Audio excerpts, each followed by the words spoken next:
Thought I could have been happy in Lake Charles with Ryan, but I also thought that our marriage would be a little different than it actually is. We had a disagreement, and then I haven't seen her since. Like that's what's crazy is I haven't seen her since we were. It's like one minute we were married, and the next we weren't. Have you talked to her?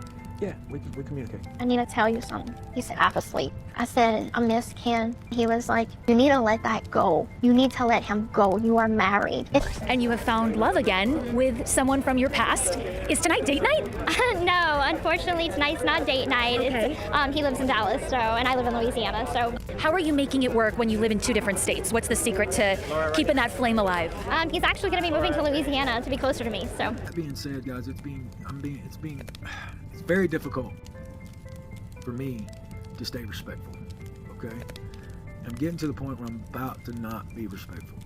Complexities of Gypsy Rose Blanchard's life didn't end when the truth about her mother, Didi Blanchard, came to light. Instead, Gypsy carried her manipulative tendencies into her relationships with men, particularly with Ryan Anderson, a man who has been unable to break free from her emotional control. This isn't just a story about a man scorned. It's about a man trapped in a web of manipulation so thick that even after their relationship crumbled, he found himself still tied to the woman who had dominated his emotions for years. Our story begins with a particularly cruel and orchestrated moment that shows the depth of Gypsy's manipulations. Her attendance at the LSU football game with her new partner, Ken Urker, just after Ryan publicly announced his plans to attend the same game. We're at the LSU game. Woo! Go Tigers.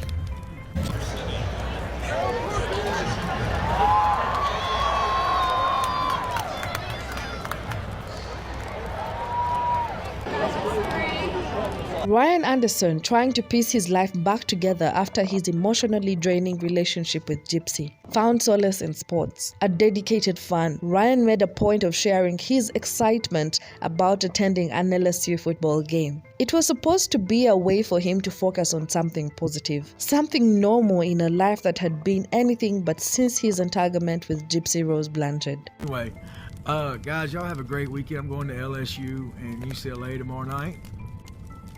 Tomorrow.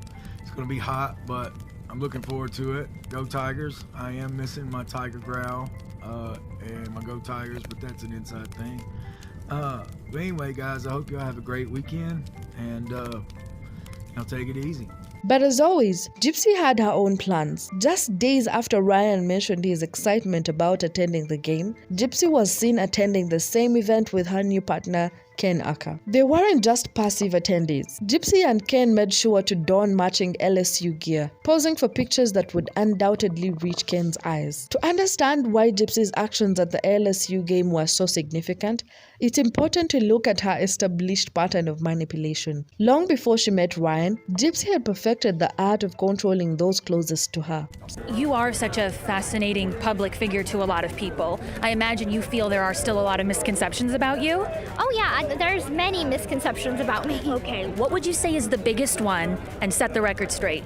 I think the biggest misconception is that I'm a master manipulator. I think that, yes, I've made some bad choices in the past, but I don't think that labels me as an individual. I think that everybody should have a second chance and make themselves into a new person, and I feel like I should be given that same grace as well. When Gypsy began her relationship with Ryan, she had already been through one of the most publicized and controversial manipulations with her former boyfriend, Nicolas Godejon. Together they conspired to murder Didi in what was painted as Gypsy's desperate escape from abuse. But the patterns of manipulation didn't stop after Didi's death. Ryan Anderson became her next target. Ryan first connected with Gypsy during her time in prison. Like many others, he was captivated by her story, a girl trapped by her abusive mother, forced to live a lie, and later imprisoned for a crime that in the eyes of some was justified. Ryan reached out to her through a letter, not knowing that this simple act of empathy would pull him into a relationship he could never have predicted. My name is Ryan Anderson, and Gypsy Rose Blanchard is my fiance. I first learned about Gypsy watching her story. Her story, just hit me, and I thought, gosh, she's cute. Like one of those things where I was like, Gypsy's very cute. Tiger King was very popular at the time. And so my friend said, oh, I really want to write Tiger King. And I said, okay, well, I'll make a deal with you. I said, you write Tiger King, I'll write Gypsy Rose Blanchard. And that's what happened. I have so many men that try to date me or write to me or try to hit on me, but nothing and no one is gonna ever compare to the relationship that I have with Ryan. How did this all first happen in the first place? It started through letter correspondence, right? Correct. It was one of those where COVID was going on, and I used to work at a hospital before I was teaching, and it was one of those, we were sitting around bored, COVID happened, and I wrote a letter, and it just started that way. You know, I wrote a letter, I didn't think anything of it. You know, it was one of those like, have a good life, and if you'd love to chat more, here's my email address, and if not, take care of yourself. And then she reached out, and it started from there, and it went from emails to phone calls, and that's how it happened. What was it about her that captivated you and drew you in? You know, I love her voice. I do. Something about her voice, it's different. It's very different, but I also love her laugh. She was able to make me laugh, and I was able to make her laugh, and you know, we still have that.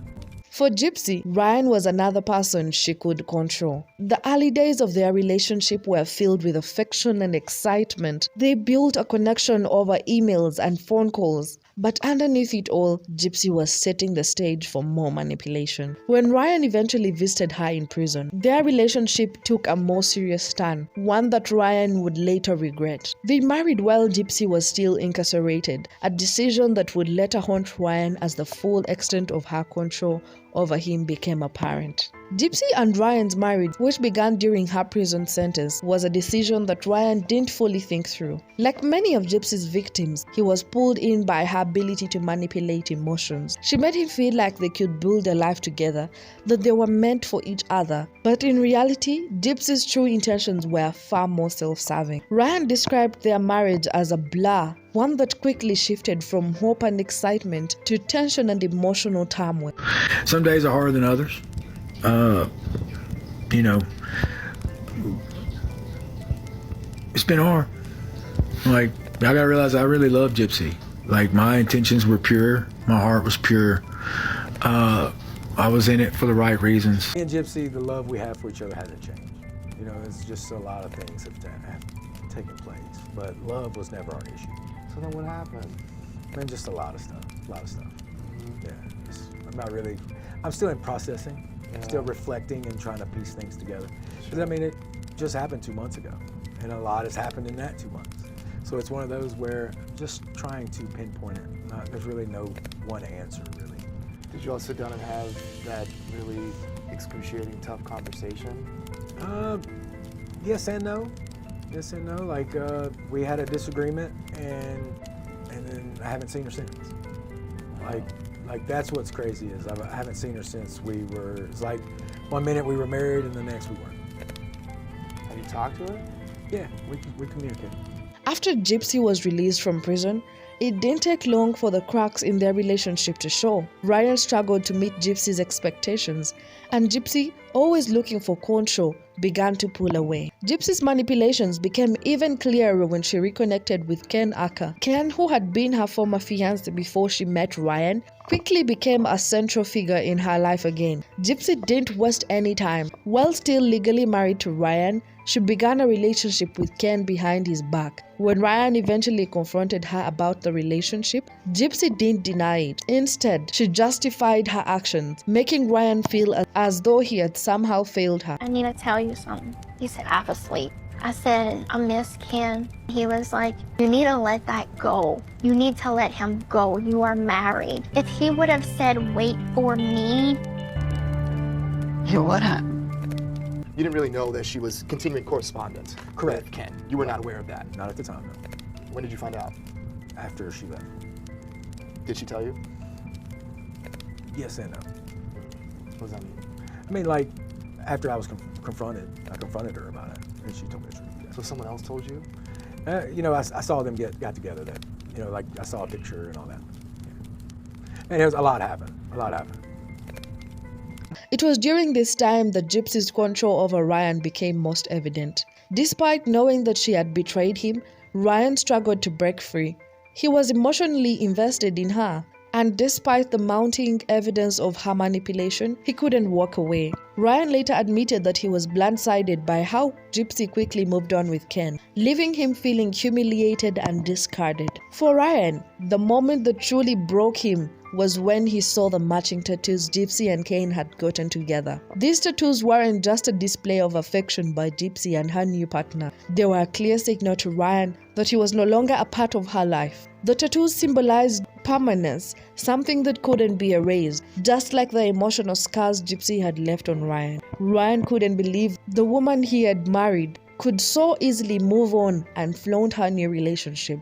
The matching tattoos weren't just a casual decision. They were a deliberate and cruel act meant to sever any lingering emotional ties between Gypsy and Ryan. In his own words, Ryan described it as the most painful thing he had ever experienced. He was left wondering how Gypsy could claim to love him, only to turn around and get a permanent reminder of her relationship with someone else. The matching tattoos broke my heart. The matching tattoos broke my heart.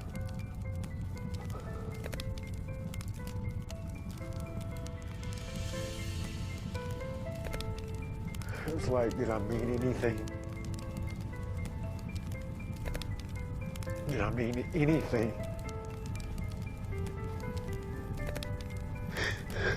To watch. It's hard to watch it unfold in the public eye like that. You know, there were certain things that happened that really got me. And it really affected me. The matching tattoos really got me. That was one that really hurt. Why did that matching tattoo really hurt so bad? Because it's permanent. It's one of those things that you always look down and see. You know, it's one of those things that you just can't erase. We're still married. You know, it's one of those where we're still married, but we're going through this divorce, and it was just hard to see. For Ryan, this was the final confirmation that Gypsy had never truly cared for him the way he cared for her. She had used him, manipulated him, and then cast him aside when it was convenient for her. And yet, despite everything, Ryan still found himself unable to move on completely.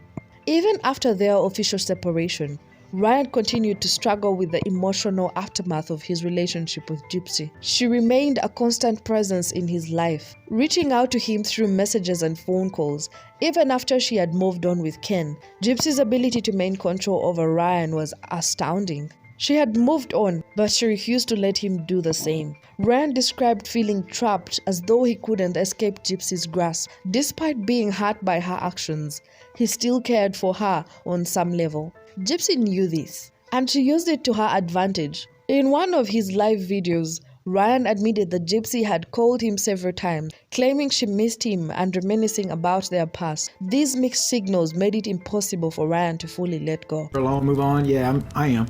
I'm moving on, guys. Last night, I will tell y'all this, when I saw that clip of the things she said and where they made me seem creepy for texting her, y'all gotta realize that still my wife. I might have business to discuss. I might, we are working through things, but I will let the lawyers handle it from now on. Last night, saw some true colors and I wasn't impressed. I'm kind of over it. I hope she's happy. Good for her. Even as he knew that their relationship was toxic, Gypsy's manipulation extended beyond emotional control. She used her public platform and ongoing attention from her post-prison life to keep Ryan tethered to her. Every time a new episode of Life After Lockup aired, Ryan found himself reliving their relationship in front of millions of viewers. The public scrutiny combined with Gypsy's personal messages made it nearly impossible for Ryan to heal. As Gypsy moved forward with her relationship with Ken Urker, it became clear that her manipulative tendencies were still in full force. Ken, like Ryan before him, had become enhanced in Gypsy's wave of control. In one particular incident, Gypsy handed Ken her phone during a live stream after receiving an aggressive message from Ryan. Ken, in a fit of anger, began texting Ryan back, escalating the situation. Though Ken later apologized for his actions, it was clear that Gypsy had once again orchestrated the conflict. She had placed Ken in a position where he felt the need to defend her, knowing full well that it would only fuel the ongoing tension between her and Ryan. I handed Ken my phone. He read the text, and Ken got a little upset because Ryan was out of pocket. He was being aggressive. And so emotions got the better of Ken, and he started texting Ryan. it got aggressive, back and forth in an argument. Once Ken cooled down, he's like, I shouldn't have said all that stuff. And I was like, it's okay. You were upset. You were being protective over me. I get it. And I blocked Ryan's number. Despite her new relationship with Ken, Gypsy couldn't let go of her need to control Ryan. Even as she prepared for a future with Ken, she kept Ryan close enough to prevent him from fully moving on. This pattern of behavior is a hallmark of Gypsy's manipulative nature, never fully letting go of the people she has enhanced, always keeping them within reach. For Ryan Anderson, the emotional scars left by Gypsy Rose Blanchard may never fully heal. Her manipulations, from attending the LSU game to flaunting her new relationship, were designed to keep Ryan from moving on. Even as she moves forward with Ken, Gypsy continues to exert control over Ryan, ensuring that he remains a part of her life in some capacity. Gypsy Rose Blanchard's story is not just one of escaping her mother's abuse. It's a story of how she has learned to manipulate and control those around her, leaving a trail of emotional destruction in her wake. Ryan, like many others before him, became a victim of Gypsy's need for power and control. And even now, as he tries to rebuild his life, he finds himself constantly pulled back into her world, unable to fully escape the grip she has over him.